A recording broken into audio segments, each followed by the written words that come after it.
That's right. It's been almost, I think, 3 years since I did the first playthrough of Kingdom Death Monster. We're jumping back in. We're going to be playing through the Gambler's Chest. We're going to be playing the campaign that is fresh out of this expansion. We're going to use everything that is part of this expansion. This would be super cool. This game does start similar to the other one where you fight a kind of weaker version of a level 1 monster, and then the game revs up. We get our civilization. This is going to be absolutely amazing. I'm going to go through a little bit of the setup, and I'm going to play this as if you already know the rules of Kingdom Death Monster, but any of the newer rules that are coming through the Gambler's Chest, I'm going to make sure to point those out and explain what those are as we get going into this game. Now, if you're excited to see our characters face the Gambler's Chest expansion, then I need you to meet me at the table.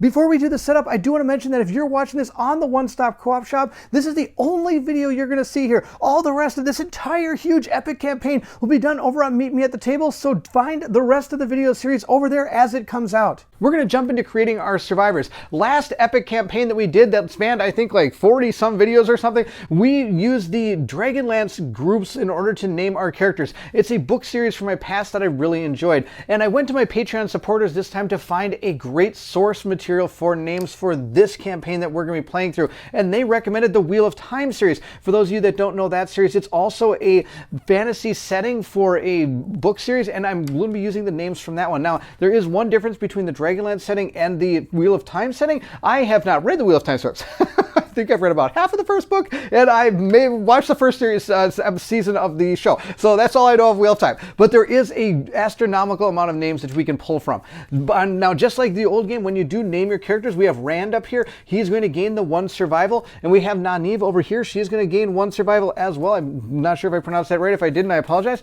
We're going to also give them, in this particular game, a knowledge card. That's going to be something new that the survivors are going to get. There are 4 starting knowledge cards right here. So we're going to give these a little truffle shuffle here, and we're going to give each one of them 1 card. 1 for that person, 1 for that person. Now, I haven't sleeved these cards. They are an odd shaped card. I do have some sleeves coming, and when I get them, I'll tell you all about the sleeves and where I got them from, so you can, if you're interested in sleeving them, you can't find that, you'll know where to get them.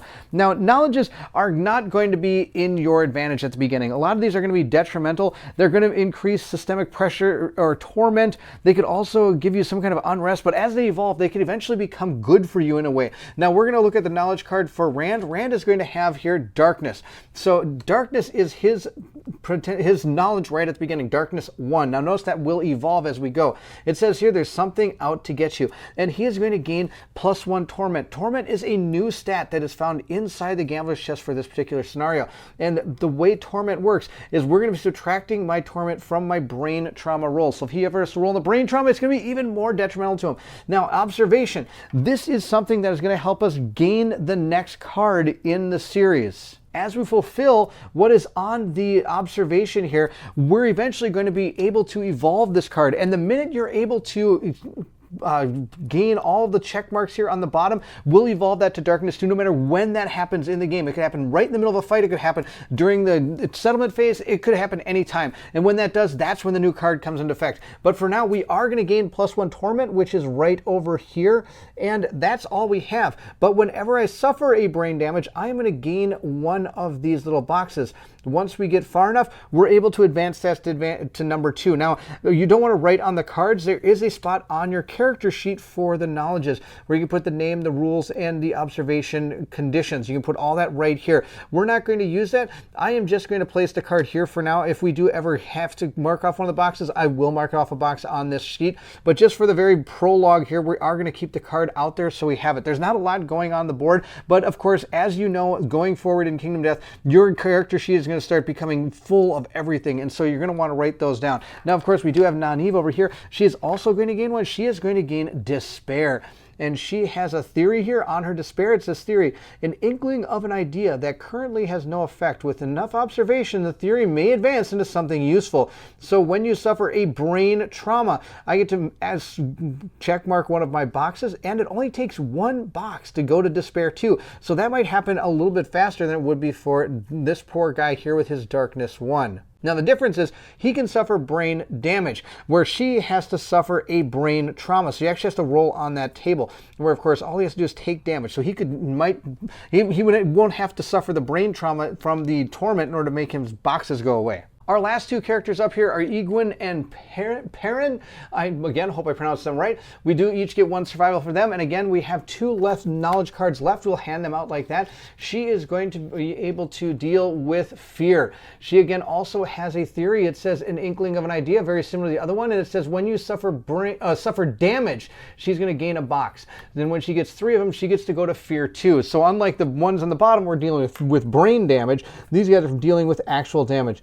And the last one we have over here is going to be, let's see if we can find it, it is hunger. Oh boy, hunger. It says your body filled with tiny monsters that are eating you from the inside. Oh, that's terrible. I'm going to gain +1 systemic pressure, and systemic pressure is just the opposite of the brain, torment.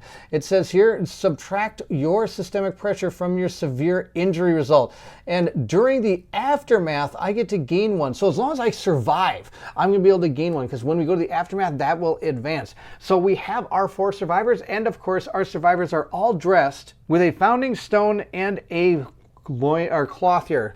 That is of course all we get. So we are going to have 1 armor on the waist that we'll put on every one of our character sheets found right here, and we are all set to go. Now that we have our survivors ready to go, we're going to set up the Crimson Crocodile. The Crimson Crocodile's AI deck is already predetermined in this fight, along with the top card of the hit location deck. The AI deck, I don't know all of the cards. I do know the top card is going to be what is called 21,000 Newton Bite, and the card on top of the hit location deck is 99 Finger Spine. Those are the 2 cards. So we do have a little bit of insight on the very first fight here. Now, along with that, you're going to have to put out his trait cards, and let's take a look at those. Here are the 3 trait cards. The first one we have is Adrenaline Adept. It says on the card, the monster disrupts your blood flow, preventing your body from coping with stress. When you would gain insanity from a brain trauma, your body suffers in pain. Instead, suffer 1 damage to a random hit location. Oh, that's terrible. All right, well, I would not expect any of these to be any good. The next one is going to be his Immortal Presence. It says here, hypnotized by fidgeting spine fingers, your body's fear response escalates. When your survivor has 0 insanity, they gain the Terrified Savior status card. All right, that's great. Survivors, Terrified Survivor. And the final one is this Enchanted Flesh card. It states here, when the monster is wounded, its blood hardens into translucent scabs that sparkle as it moves. During the showdown setup, shuffle all coagulated hit locations and place this card on top. When instructed to draw a coagulated hit location, draw from the bottom of the stack face down. So, all right, so we do have these cards, and they're all very interesting. They all have different symbols on here, so this must be where you're going to have to hit him or not hit him. I am not sure. We'll see how this all plays out. But we do have all of them there. We're going to give them a good old truffle shuffle here, and we'll place them back down on the board, and then we'll place our Enchanted Flesh card on top. There are a couple more things we have to set up. One is because this is a predetermined fight, we're going to have, part of the setup says that we have an uneasy awakening, and all survivors are going to gain +1 insanity. So we all get to have 1 insanity on all of our characters. Plus, I forgot to put down that he has his systemic pressure for +1. So I'm going to put that right here. He does have 1 systemic pressure. So I will be giving everybody 1 insanity at the beginning of this fight. And that's good because otherwise this will fire off when a survivor has 0 insanity. They gain terrified. So it's good we have those 1 insanity. I do want to mention at this point, if you're interested, I get a lot of questions about what sleeves do I use for my cards, and these are sleeved completely. It's hard for you to tell because they actually go right up to the edge. I really like it when they do that. The ones I use for these particular cards are what are called Mayday sleeves. They're not the best, but they're not the worst. They're kind of I would call them mid-range sleeve, but they work perfectly. This is the exact one I use for all of the cards for any of the monsters. I use these for anything that I shuffle, and I use these for anything that I don't shuffle. They're more of a thinner one. That's like what I have on this particular card right here. This is, of course, its basic action card that we may see going forward. But I wanted to give you guys an idea of which card sleeves I use because I do get that question quite a bit. Now, of course, those are the sleeves I use. There are, of course, other companies out here that probably have the exact same size of sleeves that you can pick up if you're interested. I just wanted to show you what I use. And of course, in no way am I getting any kind of reimbursement from Mayday. I just want to show you what I use. Here is our monster of the day. We are going to be fighting a Crimson Crocodile. Here he is in all his glory. If you're interested in how I painted him up, I did do a live painting episode on my channel. You can check that out if you're interested. I used basically a lot of different contrast paints and some dry brushing to make him what he is. And I put some Turbo Dork paints on the back scale thing here to make it shine really cool. Then I put some blood things down here because, of course, if we look into the way this fight is supposed to go, we have to put out 2 terrain pieces. One of them is the blood pool, which is found right here. It says, as an action, drink from the pool. You can roll a d10. If you are standing in the center of the blood pool, you get to add +1 to your roll results. Survivors with hemophobia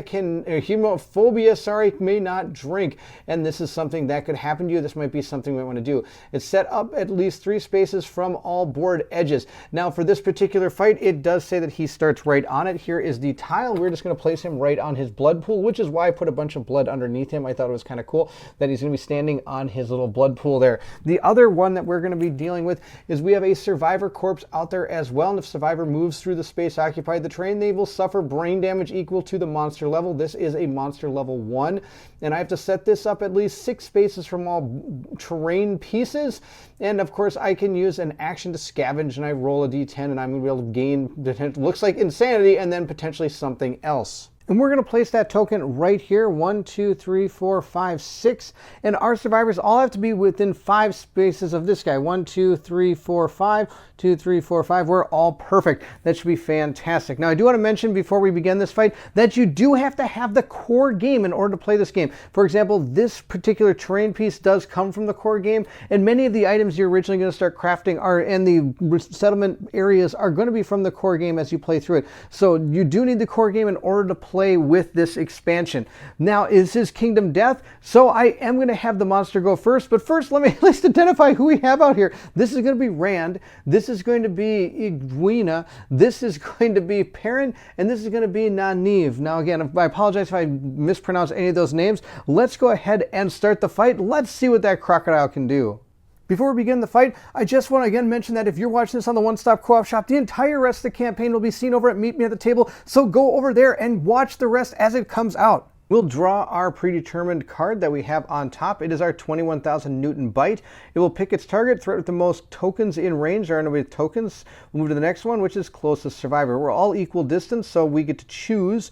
And he's going to move and do a synchronic attack against the target, which is going to do 2 speed, have a 3 accuracy, and does 21 damage. Oh my gosh. Let's check out before damage, though. It says, if you are terrified or deaf, you cannot avoid this attack. Otherwise, you hear the zealous fingers strumming and escape the bite's full power. Oh, that's fantastic. Reduce the damage that the attack profile to 1. Okay, to 1. Tokens modify as usual. So if this had like do a +2 towards its damage, it would be a +3. But this is only going to do 1 because none of our guys are deaf, thank goodness, or terrified. Oh my gosh, that is pretty terrifying. Okay, it also does what's called a synchronic attack. The way synchronic attacks is that the monster controller, which is me, is going to move and identify the shortest route to the target, which is the closest survivor. And then once I hit that point, I will attack everybody inside of that area. Now, if I can't reach the target, it will still move as close as I can to that target and then perform its synchronic attack. And if there's anybody that just happens to be in that area, well, too bad for them, they're going to get hit. Now, this This one only shows blue. There are potentially some cards that actually have a specific point on that synchronic attack, which is where it's going to want to try to place that target when it makes the attack, but then it'll also attack everything else that's part of the synchronic attack. I hope that makes sense, but there is only going to be one person in the synchronic attack, and I will show you. Our Crocodile does have a 6 speed that is built into his character. He also has 6 toughness, which will come into play when we actually are damaging him. But for now, he's going to use his 6 speed to move, and I get to choose who to attack because they're all equal distance. So I'm going to go 1, 2, 3, 4, and have it attack this character right here. So its synchronic attack will attack these squares right there. And since there's nobody but her there, that's the only person that's being targeted. Now, if he, of course, was standing here, he would also be part of that. And when you make the roll to determine who gets hit, you would just roll the amount of dice that are part of the attack, and then you would figure out per survivor how they will deal with it and how they would how many hits are actually going to happen to them based on any evasion or other tokens that you have to help prevent yourself from taking the hits. Now, this is the first fight, so I don't have a lot of neat little shenanigans I can pull off. So we're going to roll 2 dice. It does need a 3 accuracy to hit me, and it got a 7 and an actual hit. Okay, so both hit, which I was expecting. So we'll roll our location dice to see where these hits take place. Both are going to be in the body. Well, that's absolutely terrible. So I am going to use my dodge to be able to dodge one of those attacks. So she's going to take 1 shot to the body. I am going to dodge one of it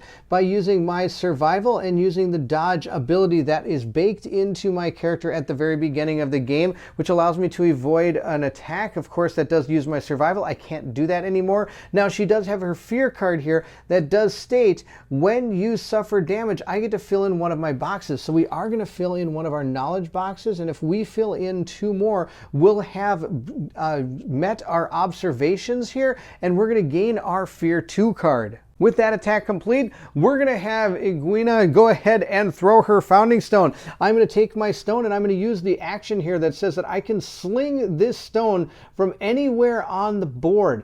Activate the card for 1 automatic hit that inflicts a critical wound. Then I will, archive this card. So we're going to archive it by returning this card to the game box. I no longer have that card, but if I hit something with a critical hit, that location on the actual hit location card, I will automatically be able to do that without having to roll. So we'll draw our predetermined hit location card that I know is on top, and I do know there is a critical hit on this because I know what this card is.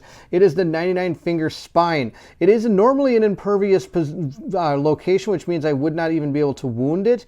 It says fingers stretch outward, revealing the cachet of stone faces the monster has been clutching. But since I'm able to critically wound it, it says your attack shatters a translucent scab covering these stone faces on the monster's back.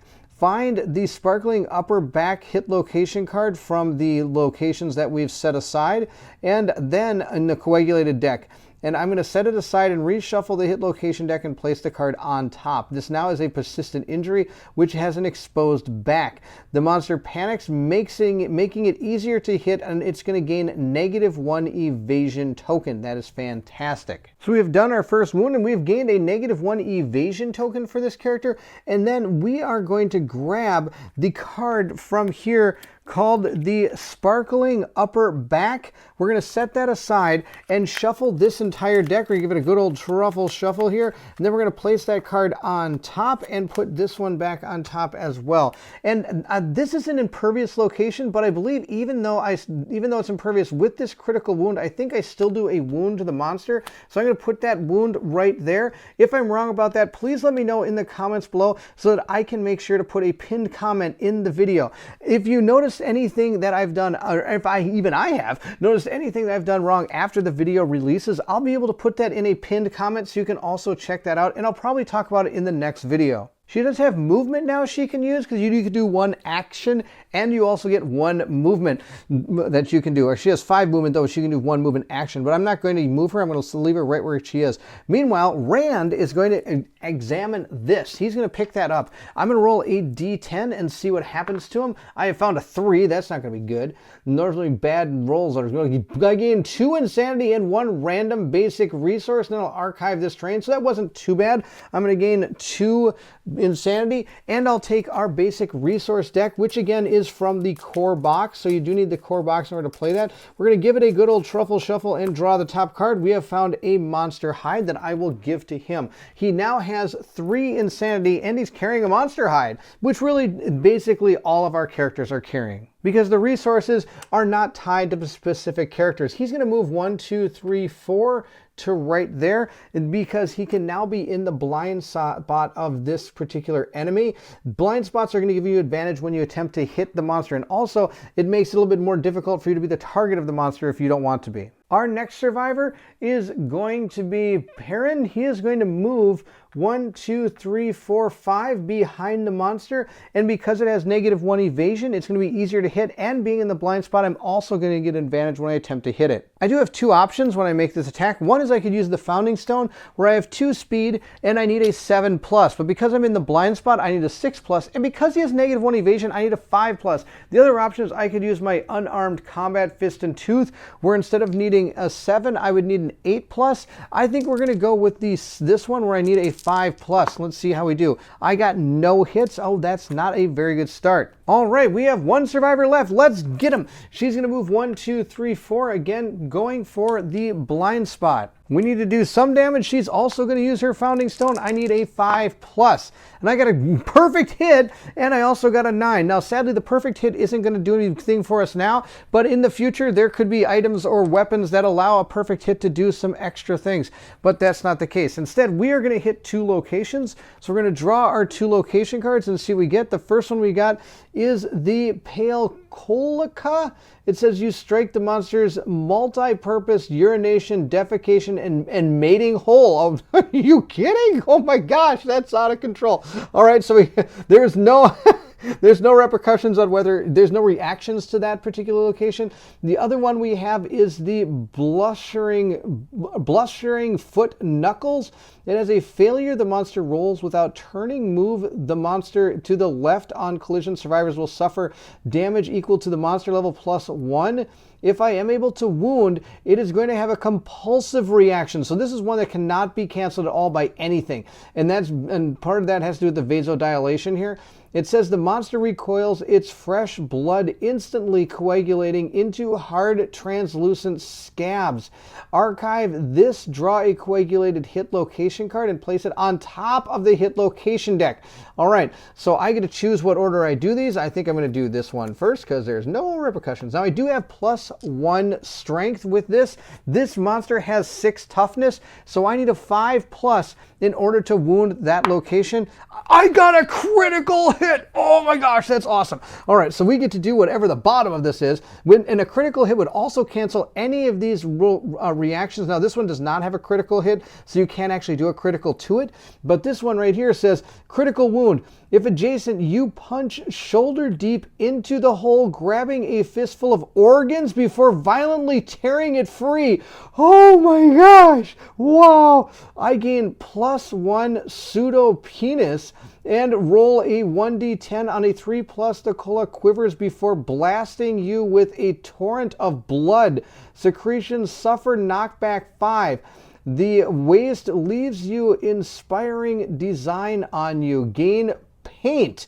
Okay, that's absolutely out of control. All right, so I'm going to gain this particular thing. I'm going to roll a d10 on a 3+. Something amazing happens. Of course it happens because this game is amazing, and we're going to have all of this happen. Oh, wow. So we just gained a whole bunch of stuff because we punched him really good. I'm going to knock her back 1, 2, 3, 4, 5 to right there. Now we also gain this particular item right here. It's an organ consumable. Consume, archive this to gain +3 survival and the Invigorator fighting art. That's if I want to do that. Otherwise, I can use this as an organ at some point in our life. Now, because of all of that happened, we also gained the innovation paint. So we now have have an innovation. We can't believe we got an innovation for fighting a guy. This is unbelievable. So we're going to be able to bring this to our civilization. So we now have the ability to have paint as part of our civilization when we begin, coming probably in the next video. But oh my gosh, that was amazing.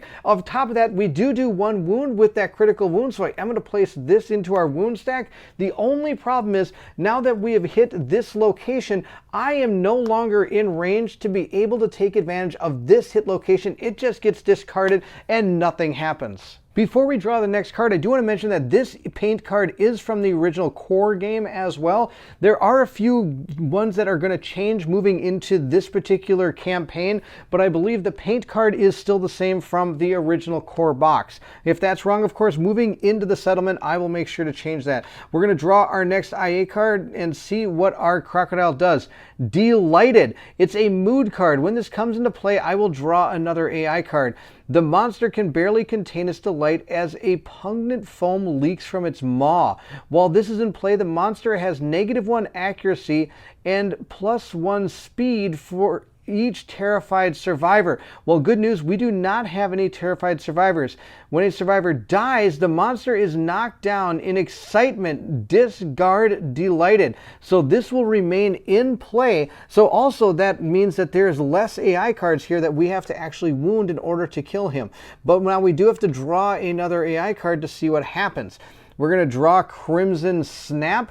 Threat, we're going to one with the least insanity in range. If there's a tie, we're just going to go with closest survivor. It's just going to move an attack, doing 2 speed, 3 accuracy, 2 damage. After damage, it is going to, if you are terrified, you are devoured whole dead. Oh my gosh, you do not want to be terrified when you fight this guy. This is out of control. Cracked molar, the monster unhappily probes the tooth with its tongue. Okay, we do not have the persistent injury cracked molar. The only one we have is the one that gave us that evasion token, and that's not this one. So we are going to, let's see here. We're going to look for the threat with the least insanity in range. Everybody has 1 insanity except for Rand. Rand has 3. So he is going to target the closest survivor. That's this one, because these are in the blind spot. He can't target them. Well, I guess he could. It doesn't say that it has to be in view. I could target them as well. They all have 1 survival. I don't see why not. That's probably not a bad idea. She's already used her evasion. But remember, I want to try to get her to gain that extra Fear 2 card. So let's go ahead and attack her again. And what's the worst thing that could happen? Probably she dies, because remember, this is going to do 2 damage. If she gets hit with 2 attacks in the same place, she's going to die. So these guys all have 1 insanity as well, or I don't think all of them do. Sorry, he has 1 insanity, so we are going to attack that particular one right there. We're going to attack Perrin. We'll roll our 2 dice and see what happens. Lucky for us, we are not insane. It got a 1, which misses, but the 3 will hit. Let's see where it hits. If it hits in the... Nope, it did not. I was hoping it would hit in the waist, but it hit in the leg. So I think we're going to use our survival to dodge that attack. With that attack dodged, we're going to move into our turn. We're going to attack with Perrin. He is going to attack just straight on. No, I think I'm going to attack with her first. She's in the blind spot. Maybe she can do some good damage. She's already thrown her Founding Stone, so she only has the unarmed combat. So she's going to roll 2 dice. Now she only needs a 6+ to see if she's actually able to hit. She got 1 critical or perfect hit. That isn't going to do anything, but we do get to draw 1 hit location card, and we have found the Wrinkled Gums. On failure, something will happen. Otherwise, we're going to hit with a critical wound. Hopefully that'll be fantastic. Now, I don't get any bonuses to my strength on this roll because I don't have any Founding Stone for her. So instead, we're going to roll this. I need a 6+ in order to wound this guy. I got a 3. I failed. So we are going to have to do what it says here. The failure action says the monster's lower jaw drops open, its long tongue undauntingly, hypnotically. Turn the monster to face the attacker and move 3 spaces back. The attacker suffers the flee brain trauma. If they are immortal, they suffer the frenzy brain trauma instead. Oh, that's going to be absolutely horrible. Okay, so a lot of things are going to happen here.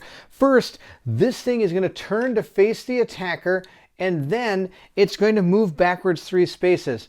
1, 2, 3, landing right on these two people, causing collision. Collision is going to knock down my survivors and then knock them back 5 spaces. This person is also going to gain the flee condition, so she's going to move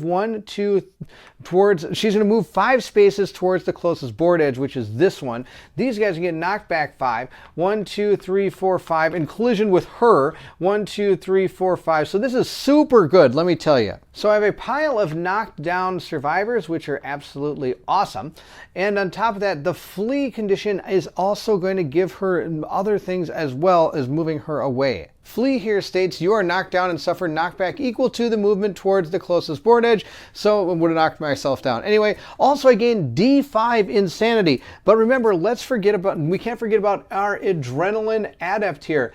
It says when you would gain insanity from a brain trauma, your body suffers pain instead. Suffer 1 damage to a random hit location. So somebody that we do want to take damage is going to take damage. I don't really want her to take a ton of damage, but she's going to take another one to the body. So she's going to take a heavy wound, which would normally knock her down, but she's already knocked down as it is. I do get to fill in yet again another box. We only have to do 1 more and we'll be able to gain fear 2, but hopefully it's not from taking a body hit. We have 1 person still standing on our team. She's going to run in 1, 2, 3 right to there and attack in the blind spot. She's going to use her Founding Stone again, needing a 5+ in order to hit. And we got two perfect hits again. Sadly, they don't really actually do anything for us. But I do get to draw, they do actually hit. So I get to draw 2 hit location cards. The first one is the Blushing Brow.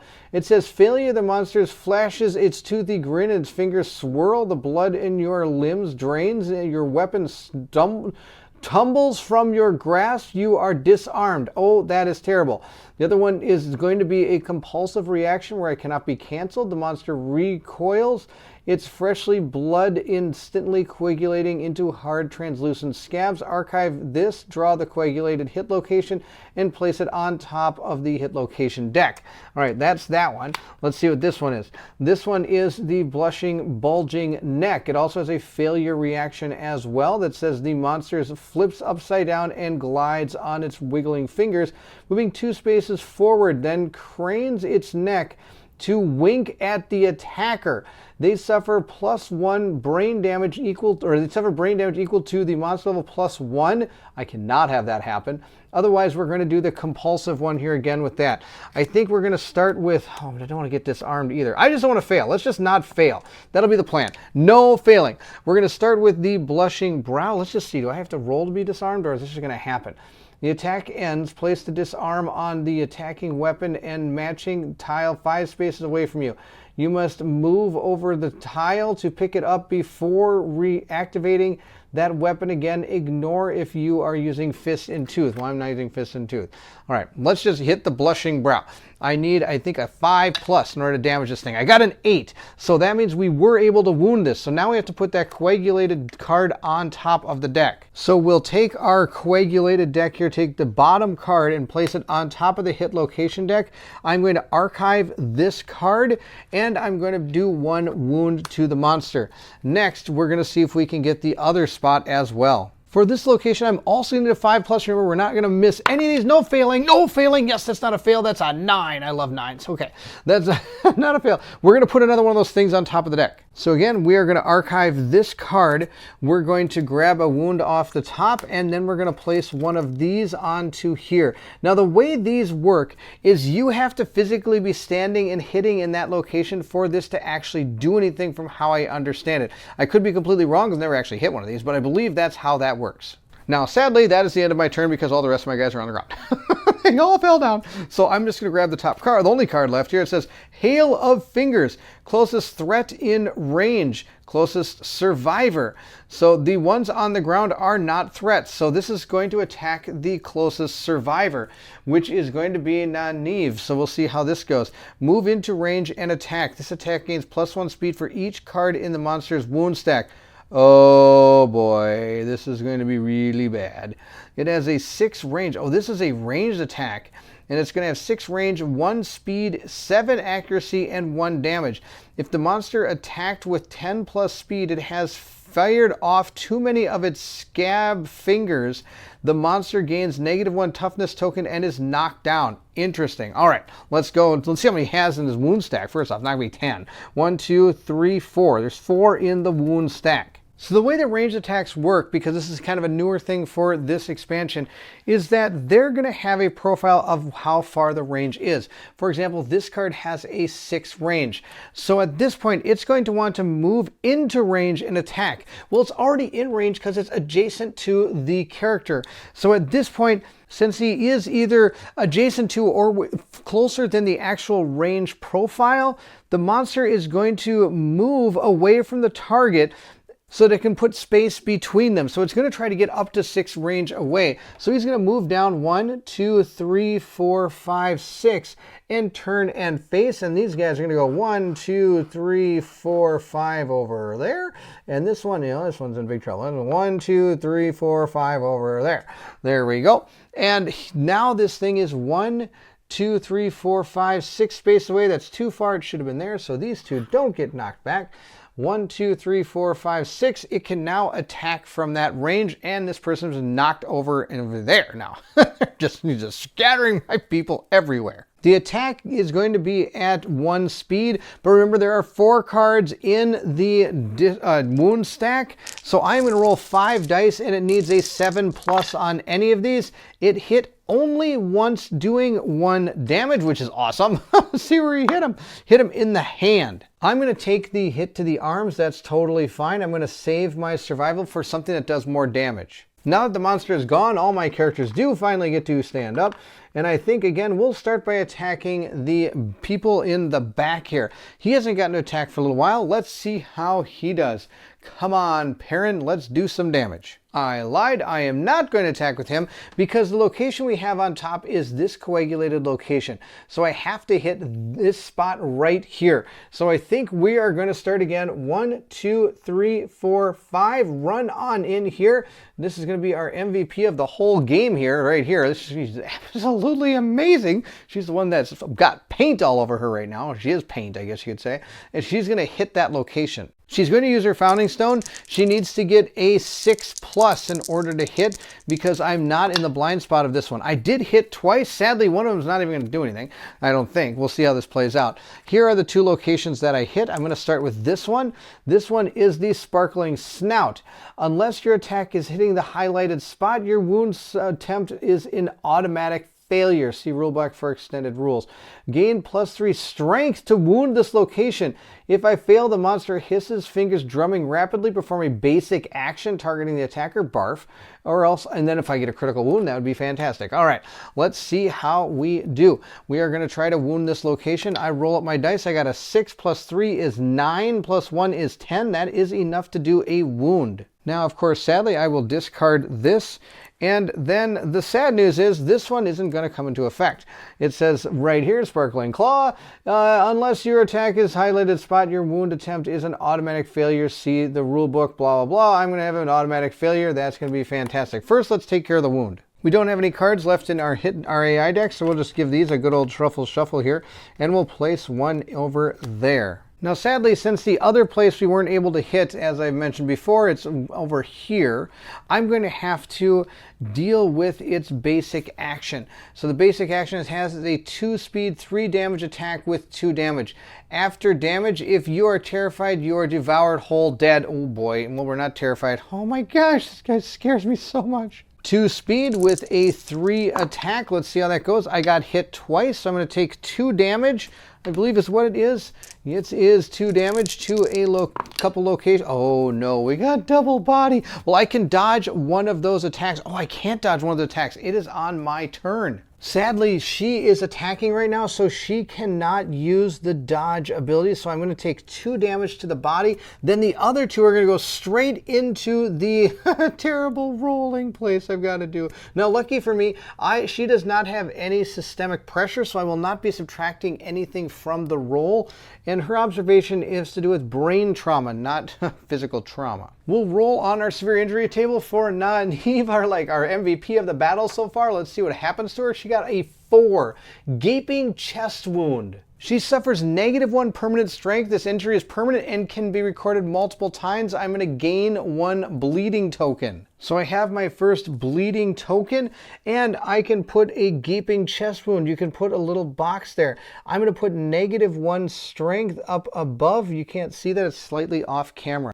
So this is now a permanent stat for her. With all of our coagulated locations off, I am going to now attack from the backside. We're going to use her first. She's going to use her Fist and Tooth, which means she gets to use 2 dice. She needs a 6+ with these. I hit once with an 8. We'll grab our hit location and see what we have found. We have found a glossy tongue. It's a parry location. It's a failure. The monster turns to face and deftly swats away your attack with its tongue. If attacking with a melee weapon, you are disarmed. That's terrible. And extremely impressed, gaining +1 survival and +1 insanity. Awesome, but I'm disarmed. But I don't have to, I'm not going to get disarmed because I'm using Fist and Tooth. So this actually is probably going to be okay. Let's just get a critical wound. That'd be the best. Let's roll up and see what we get. We did get a critical wound. Oh my gosh, because when you fight with your unarmed combat, I become deadly, which means my luck is +1 for my attack with this weapon, and a +1 to that is going to get a critical hit because 9 would then go to like a critical wound here. So I don't have to worry about failure. I critically hit this guy. Let's see what it says down here. Critical wound. The monster gags. Gain +1 luck token and a vomit-soaked random. What's this? A vomit-soaked random. Is that a item or something? It is. It's a monster resource. Sorry, that is a really small for me to read. But I do get a monster resource, and I also get +1 luck token. Here's my +1 luck token that I now have, and I get to gain a monster resource. We're going to take our crocodile cards here, give them a little truffle shuffle, and we'll draw the top card and see what we have found. We have found a groomed nail. Impressively stone ground. I also get to remove a wound from the stack. It's now Perrin's turn. Let's see what he can do from the back. I'm going to use my Founding Stone, rolling up 2 dice. Let's see how this goes. I got 1 perfect hit and I got a 1, so the 1 doesn't do anything. We will check out our next hit location. We have found ourselves the Blushing Burly Hind Leg. It is another vasodilation. Let's roll our damage and see if we're able to wound this location. We got a 1. We have failed. We have failed, so it's going to, monster rolls without turning. Full move the monster to the right. On collision, I'm going to suffer damage. Lucky for me, unlucky for me, it's going to move, it looks like it's going to move 3 spaces in that direction. 1, 2, 3. So it's going to go 1. Nope, we don't take you with you. So we go 1, 2, 3 to right there, and sadly completely out of range. 1, 2, 3, 4, 5. Here he comes. He has finished his turn. He gets to move if I want to. 1, 2, 3. Why not? Put him back in the blind spot. Maybe I can get him next time. Of course, after I moved him, I am sure I'm going to probably have to go chasing after him because he's going to move with this card. He has got the Hail of Fingers again. He is going to get into range and attack somebody. He's going to closest threat in range. All right, that's going to be awesome. We'll find out who the closest threat is in range. If we count the closest threat in range, that'd be 1, 2 to here. 1, 2, yep, so that's the closest threat in range is right here. So he's going to turn, he's going to run, so he's 6 squares away. 1, 2, 3 to like right there, and then it'd be 1, 2, 3, 4, 5, 6 spaces away from being able to attack her. That is exactly where he's going to go, and he's going to probably shoot her with 1,000,000 arrows or 1,000,000 of these things because there are 1, 2, 3, 4, 5, 6 wounds in his stack. So she's going to hit 7 attacks. All at a 7+. Sadly, I don't have that many dice. I'm going to roll 3 dice and need a 7+, 1 hit. So we're going to roll 4 dice now. 1, 2, 3, 4, and see if any more hit. We got, oh my gosh, look at 1, 2, they all hit. 1, 2, 3, 4, 5 hit. Oh no, there's 5 hits. Oh no, that's so bad. I only have 4 hit location dice. Let's see. Okay, the waist. I know I have an armor in the waist, so I'm just going to remove that and remove the armor from my character. She's going to lose her waist armor. Now, we are then going to re-roll this because that's 1, 2, 3, 4, and this is my 5th one. Let's see, we hit, okay, the body. Okay, so the good news is they're all different locations, so this might not be too bad. Remember when I said this isn't going to be bad? It's going to be bad. So she's going to take a arm location, so she's going to take a heavy wound to the arms. She's going to hit once in the legs, so we're going to scratch that one off. Then we're going to get hit in the arms, the legs, the body, and the waist. So the waist is going to take a light wound, but of course our body, we're already rolling on the evil death chart that we have. We'll roll on our Vile Book of Death here and see what we get. We got an 8, a broken rib. It even hurts to breathe. Suffer -1 permanent speed. This injury is permanent and can be recorded multiple times and gain 1 bleeding token. Oh, she's just getting wrecked. So at this point now, I am going to rate a 4 up here, at least try to, because she only has 4 speed. She's going to gain another bleeding token, bringing her bleeding tokens up to 2.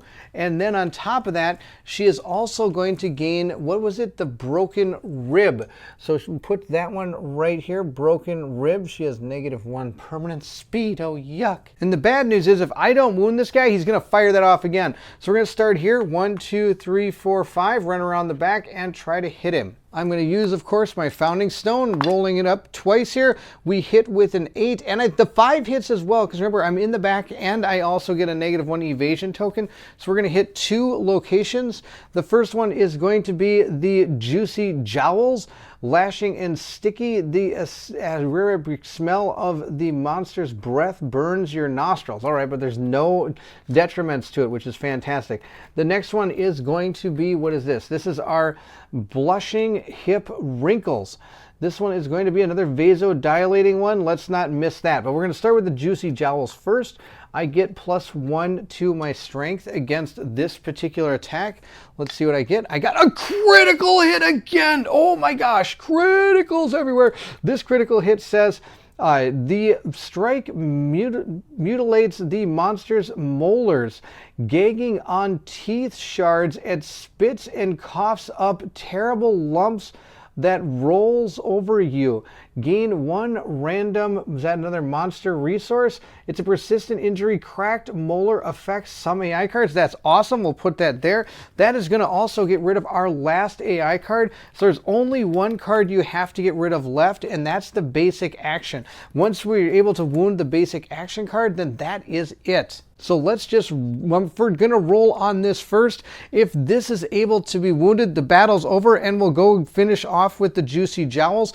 Let's see how we do here. We got a 9. We've wounded him. Boom, boom, boom. This guy is toast. Oh, we totally took him down. I feel so sorry for Nynaeve. She got totally wrecked. That is a monster resource, so we're going to give this deck a good old truffle shuffle again and grab the top card. We have found ourselves a Pale Flesh, which is going to be a hide resource. And that's it. We were able to defeat this guy. We'll put our last wound right there, and he is done. This guy was super cool. I'm super excited to fight this guy again. I think that's one of the best parts about Kingdom Death. I want to fight the monsters I fought before because they're super cool. We have defeated the Crimson Crocodile. I'm going to gain some resources. We're going to move into the Aftermath. Now, of course, the Aftermath is first going to activate this as part of the deal here. The Aftermath says that, or it says during the Aftermath, I'm going to gain a box, and there is only 1 box to advance to Hunger 2, so he is going to automatically gain the Hunger 2 card. The Hunger 2 card says you must eat monsters to feed the monster inside. When you depart, I get to gain +1 survival. And I have an observation. When I consume, I gain a box towards my goal, and I have 3 boxes to get to Hunger 3. So now, see, they've already become a little bit better. I'm going to be gaining +1 survival when I depart with that particular character. And we're going to remove this one and put this in the box. The interesting thing about these is if somebody else, I believe, ever gains the Hunger Knowledge, they're going to you get to skip this card completely and move right into the one that we already have learned for our characters. We also get to gain all the spoils from killing him. We are going to gain 4 basic resources. I'll give these a quick little truffle shuffle here, and we'll gain 4 resources. 1, 2, 3, 4. Let's see what we found. I found a skull. We found a question mark, which can be used as anything, a monster hide, and a perfect bone. These are some of the newer things from the 1.6 version of Kingdom Death Monster. If you have anything lower than that, you do not have this, and you gain it in the gambler's chest, so you can actually put that in with your game, but only put in 1 into each of the monster in the resource decks. If you got one in 1.6, don't put the one from the gambler's chest into it, because you need to have 2 in your basic resource deck. But we got these. I get to give somebody an insanity, and I think we'll just give that to